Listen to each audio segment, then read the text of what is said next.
these are some anthologies I own. Now, you can see I have a lot. And you'd probably think that I must like anthologies if I own so many of them. Uh, I despise them. I think they are a terrible product. I don't believe they fundamentally give what people think they're buying.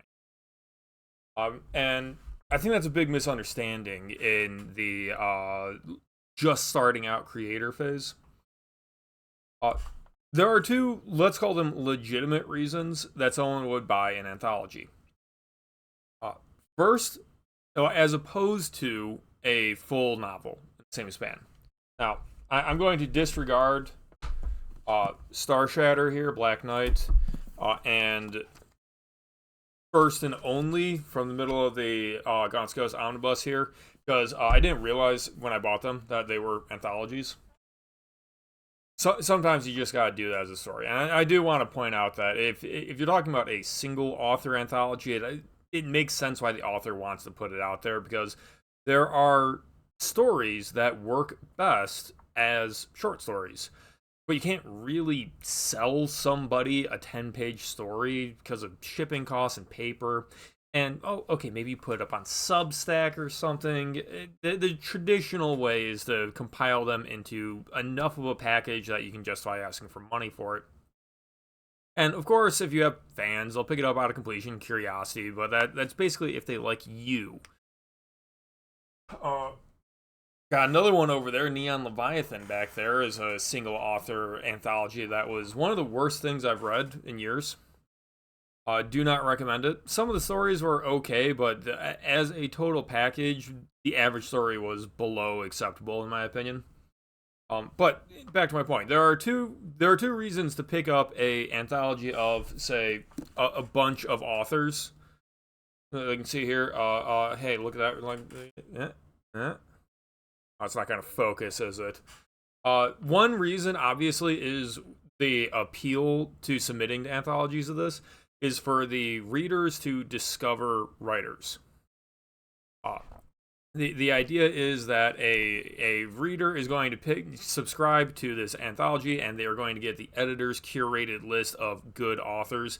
And the idea is that you'll get an enjoyable story, but you will push through it and read them and have those ups and downs of story cycles and, surprise gems and mostly disappointment usually, because not everything is going to really be your cup of tea, because you weren't able to buy the product by checking, are the stories what I really want?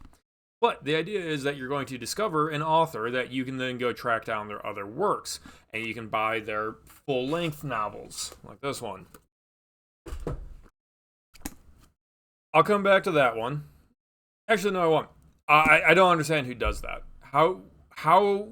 What reader does not already have 100 novels they're looking to read? Who needs to discover authors? Surely, if you are just talking with people, and you're gonna be seeing books advertised to you on Amazon when you go shopping there, your author is going to be putting out more of the same. You're probably encountering YouTubers doing reviews. Hi.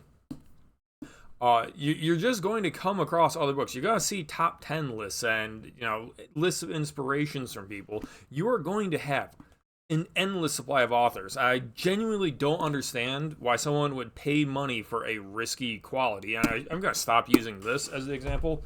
Why someone would pay money for a risky quality anthology.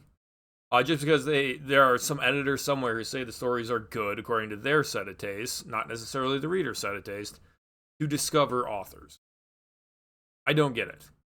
I am convinced that the far larger audience of who buys these things, that's why I'm holding this one up, the majority of people buying this crap are authors trying to get published in it. They're the competition. Now, obviously, authors are above average readers, and they're probably happy to read your stuff as well. But what I meant, there's just something incestuous about anthologies that make their money by selling copies to the people that they're rejecting.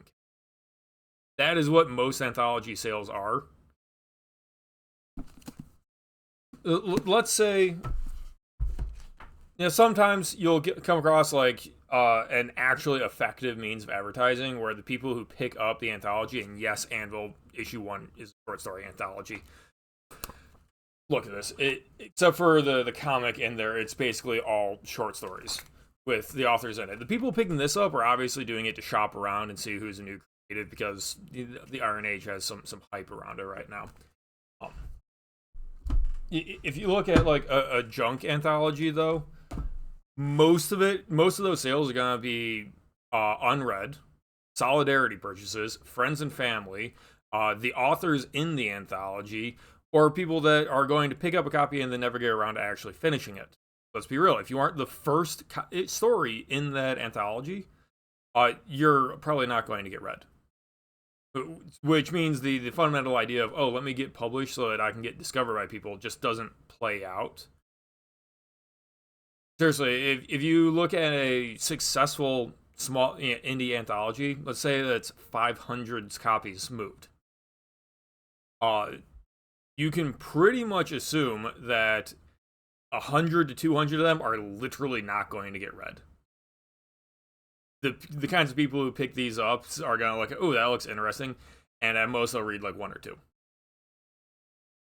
Say you have Sidearms of Sorcery here. There is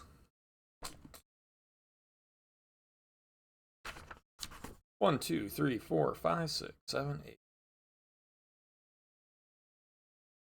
There are 18 stories in this, which makes it sound like a good deal, but it is.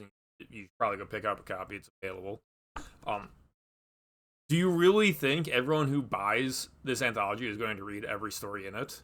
If you aren't the lead, because people assume the best story is the first story, they're going to assume that the editor had some ordering to it, where most likely the best story is the first one, and if the first one doesn't deliver, therefore, they're probably not going to continue, which means even if you get those book sales, that's not really going to translate to you, the indie author who submitted, are getting that many people to read the story, let alone converting them to fans. So I'm just assuming you wrote a great short story that people are going to read it and go, holy crap, I need more from this guy.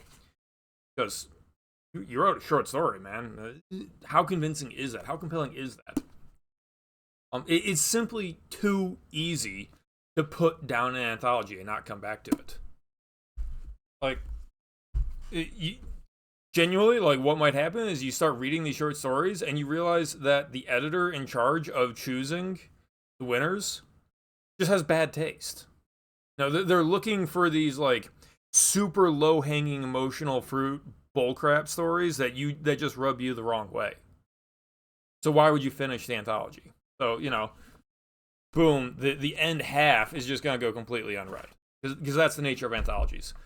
With a normal novel, you are given a promise in the beginning that is not fulfilled until the very end, and you have to keep going from cover to cover until you get that answer, because that's the reason you're reading it. So that's just not true about anthologies.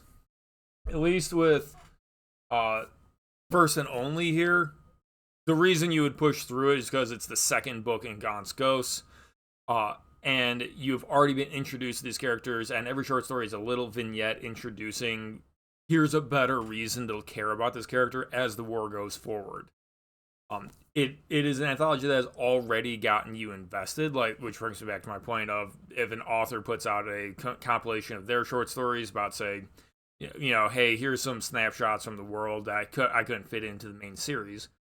The only people that are going to be picking that up are people who are already invested in the main series, because you have to show up with the reason to read it, because every time a short story stops, you can put the book down. It's too easy to put the book down. But maybe I'm the weird guy. Maybe I evaluate stories wrong, but I don't think I do. I think it, as an example, if imagine you had a story that was a murder mystery plotline. And the murder starts in chapter 1 and it's resolved in chapter 30, and then there's 5 chapters of just extra material at the end because the author wanted to include some fun ideas and wrap up things that didn't need to be wrapped up. So you have these like 5 extra chapters at the end after the primary plot has already been resolved, and it's just, filler material because the author's just like, oh man, they're interesting short stories. Don't you want to see more? You'd feel like the author didn't understand what his story was, where the covers belong, because the story exists in a continuum of time. You have to choose, this is when I bring the reader in, and this is when I bring the reader out. You have to have reasons to that. People are at least subconsciously aware of that. So, TLDR, I hate anthologies. They sell to people theoretically looking to discover you, but I don't think they work like that. Or they're selling to people trying to get in, which means that they're not going to translate into liking you very much. And obviously, you can get rejected for really stupid reasons. No editor, no submission editor is typically going to tell you why you got rejected, so you just have to start taking guesses. And maybe it's a really stupid reason you got rejected and told that you aren't good enough, but you just have to sit there sending out stories and getting rejected. It is part of the traditional industry that I just kind of hate. If you actually buy anthologies, though, and you actually read them cover to cover and enjoy them for the stories that they are, I want to meet you, Unicorn. Please drop a comment in below so I can find out that you people exist. As far as I'm aware, nobody actually buys these magazines except the people trying to get it. Prove me wrong, please, and drop a like, drop a subscribe, and please pick up a fantastic piece of cyberpunk fiction. One of these days, I'm going to do a stream specifically just ranting about how much I like the genre. Till then, cheers.